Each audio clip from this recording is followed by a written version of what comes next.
Right now I'm present at 660 kilowatt Matiari-Lahore HVDC transmission project, the only transmission project under the China-Pakistan Economic Corridor framework. And besides me is the converter transformer and thyristor's valve hall. This technology is being used for the first time in Pakistan, was invented and developed in China, and is being introduced in Pakistan by the Chinese company along with the complete intellectual property rights under the BRI framework.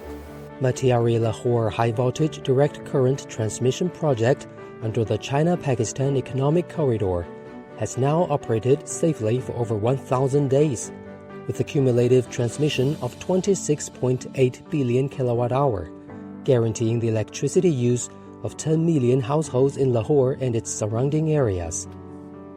The project has created around 7,000 jobs during its construction, which started at the end of 2018.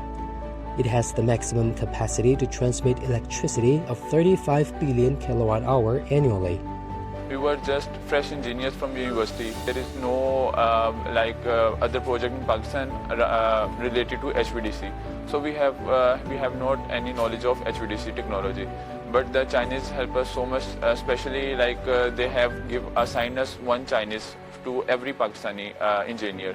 So and he teaches us like a teacher, like a university teacher. Whenever we need help, whenever we need help.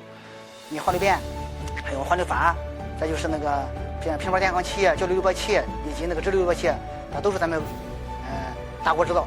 这些设备说实话，在他们这边应该是见不到的。他们仅仅是从课本上见到的。然后呢，就是我们在平时进行巡视的时候，要注意哪些事项；在导闸操作的时候呢，要注意哪些。然后呢，在事故处理的时候，就是哪些优先，哪些之后，然后都要详细的告诉他们。